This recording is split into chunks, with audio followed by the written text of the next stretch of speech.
Good morning, student. Today we are study about the dielectrics and polarization. Dielectrics are non-conducting substances. In contrast to the conductors, they have no charge carriers. Means जैसे कि हम लोग conductors की बात करते हैं तो conductors में फ्री इलेक्ट्रॉन्स होते हैं एज ए चार्ज कैरियर्स. उसी तरह से डाइलेक्ट्रिक्स के अंदर कोई चार्ज कैरियर्स नहीं होते हैं. ठीक है. देन फिर क्या होता है? So what happens when the conductors are placed in an external electric field? The free charge carriers move and charge distribution in the conductor adjusts itself in such a way that the electric field due to induced charge opposes the external field in the conductor. यानी कि अब आपको यहाँ पर ये picture से बहुत easily clear हो रहा है. इन दोनों पिक्चर से यहाँ पर ये कंडक्टर्स की बात कर रहा है तो कंडक्टर के अंदर जो इलेक्ट्रिक फील्ड की डायरेक्शन है external electric field that is E naught. Okay, that is E naught. ये एक्सटर्नल इलेक्ट्रिक फील्ड है ई नॉट, राइट. और इंटरनल फील्ड में, internal field means the field of the charge carriers means the electrons and protons. Okay. So जो electron protons में internal field का direction जो होगा वो क्या होगा? E internal. Okay.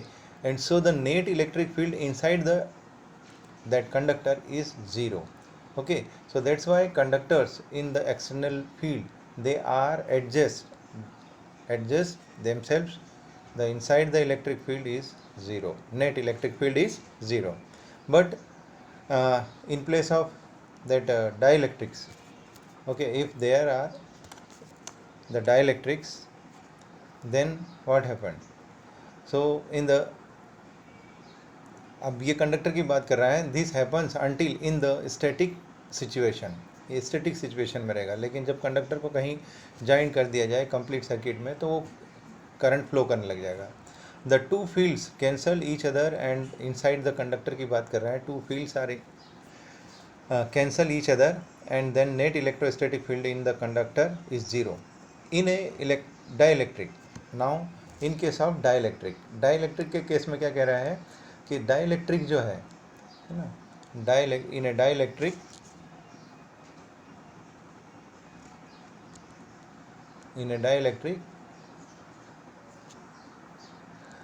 this free moment charge is not present.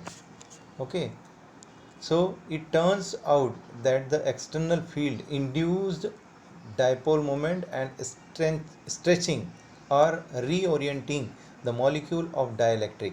आपको यहाँ पर ये क्लियरली दिखाई दे रहा है कि ये जो इलेक्ट्रॉन्स हैं वो जो डाइलेक्ट्रिक के अंदर इलेक्ट्रॉन्स और प्रोटॉन्स का जो रीअरेंजमेंट होता है, यहाँ पर आपको एक चीज़ बहुत इजीली क्लियर हो रही है कि एक्सटर्नल इलेक्ट्रिक फील्ड जो है ई नॉट है ना, उसमें हम लोगों ने आपको एक बात बताई थी कि वेक्टर, जब वेक्टर की जो एरो बनाते हैं और अगर उसकी लेंथ है ना, देखिएगा आपको यहाँ पर ये एक्सटर्नल इलेक्ट्रिक फील्ड की जो एरो है वो उसकी लेंथ और इंटरनल इलेक्ट्रिक फील्ड की लेंथ, ठीक है, उन दोनों के बीच में कुछ डिफरेंस दिखाई दे रहा है.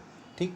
तो उन दोनों की लेंथ जो है वो लेंथ में डिफरेंस है. इट मीन्स जो net electric field inside the dielectric वो 0 नहीं होगा. Okay.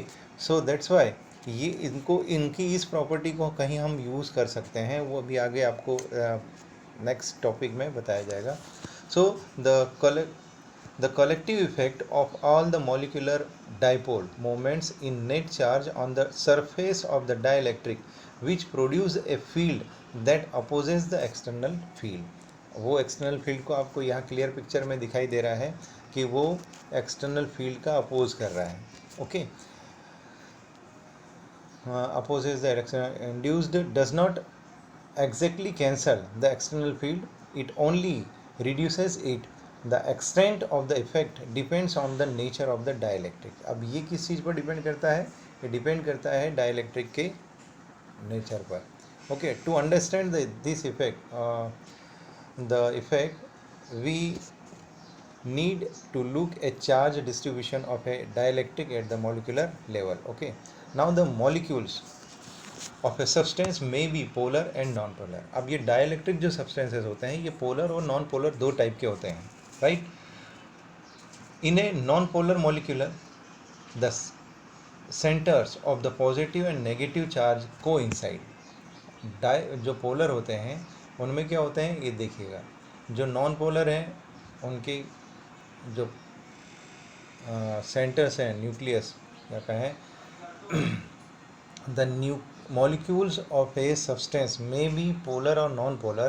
In a non-polar molecules, okay, the centers of positive and negative charges coincide।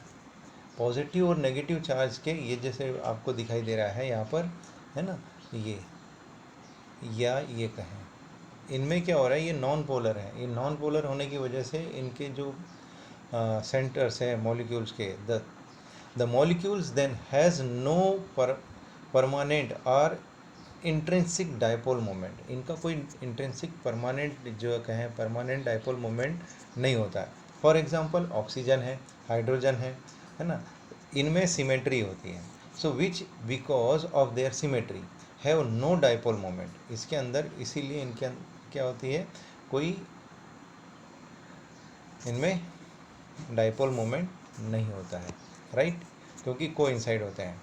On the other hand A polar molecule is one in which the centre of A positive and negative charge, positive and negative charge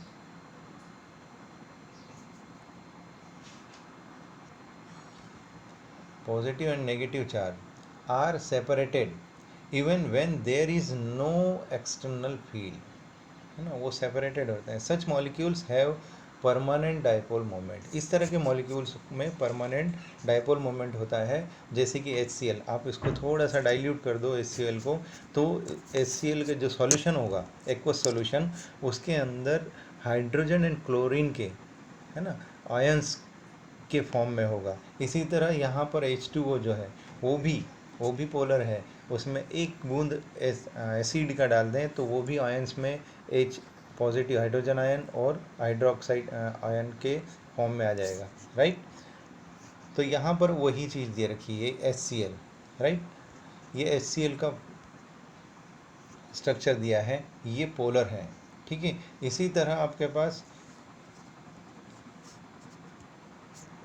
यहाँ पर ये H2O भी है ना, जो कि polar है। इनका डायपोल मोमेंट हमेशा ध्यान रखेंगे, डायपोल मोमेंट का direction negative charge to positive charge. अब यहाँ पर HCl में क्लोरीन नेगेटिवली चार्ज होता है, हाइड्रोजन पॉजिटिवली चार्ज होता है, तो डायपोल मोमेंट का डायरेक्शन आपको यहाँ पर इजीली प्रेडिक्ट किया गया है। एज इट इज़ यहाँ पर भी ये इसका डायपोल मोमेंट का डायरेक्शन नेगेटिव चार्ज से पॉजिटिव चार्ज की ओर है। So that is also very clear the direction of dipole moment, right.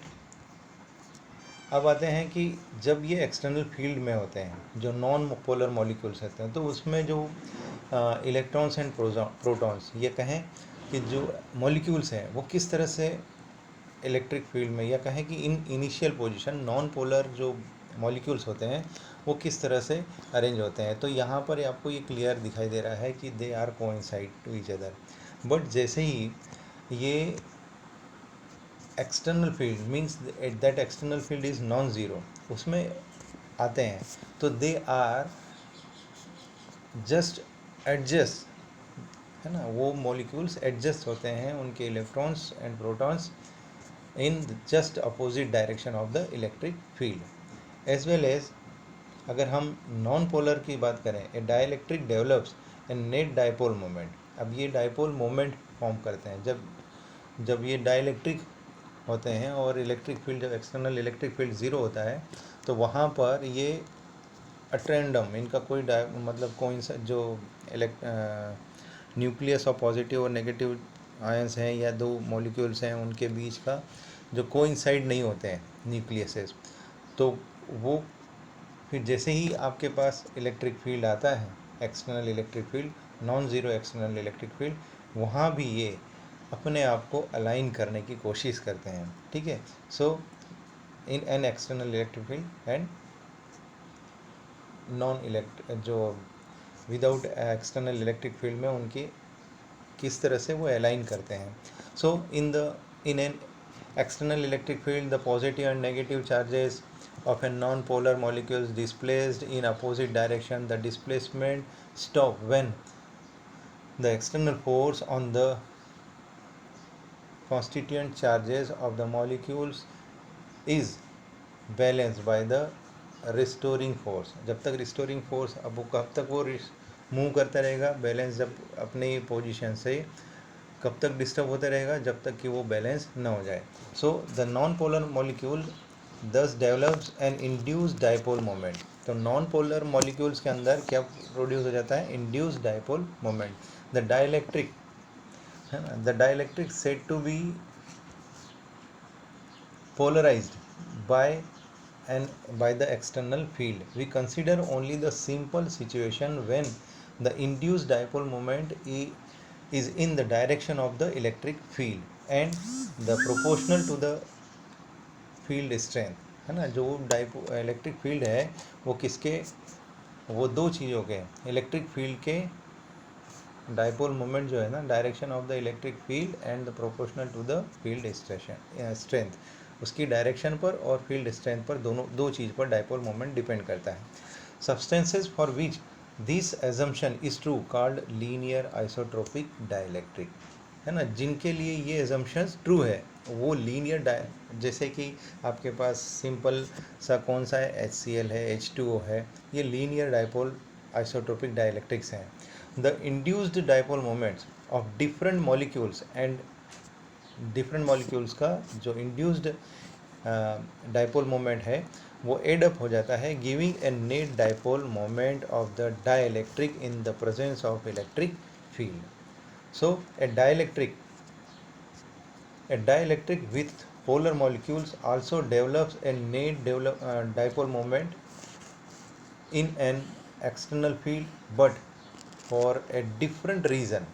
In the absence of the external field, the different permanent dipoles are oriented randomly due to the thermal agitation. Actual में क्या होता है, जब हम ये बात देखते हैं कि इलेक्ट्रिक पोलर जब एक्सटर्नल फील्ड में रखते हैं तो उसमें डाइपोल मोमेंट आ जाता है, but in the other hand हम ये देखें जब वो dipole moment external electric field को रिमूव कर दें तो वो अपनी पोजीशन में आने के पहले, क्योंकि उनमें थर्मल एगिएशन आ जाता है, so the total dipole moment वो सडनली ज़ीरो नहीं होता, वो थोड़ी देर के बाद होता है. Individual dipole moment tend to align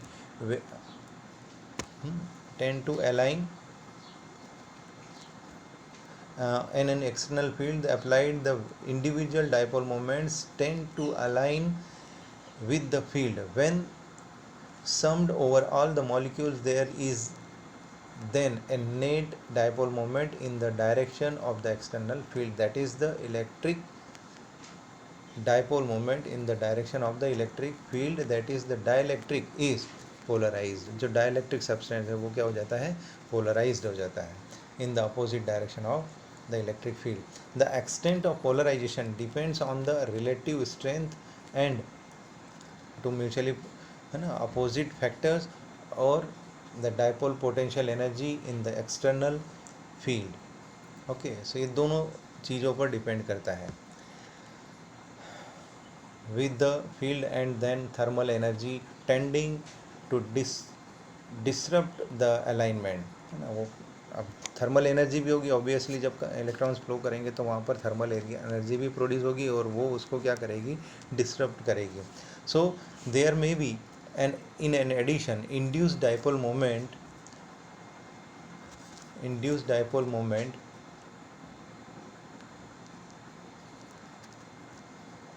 effect is for non-polar molecules, but generally the alignment effect is more important for polar molecules. polar molecules में alignment effect बहुत ज़्यादा important होता है in case in place of उनके alignment के. Okay, so thus in either case whether the polar or non-polar in a dielectric develops a net dipole moment in the presence of an external electric field. The dipole moment per unit volume is called polarization and is called polarization and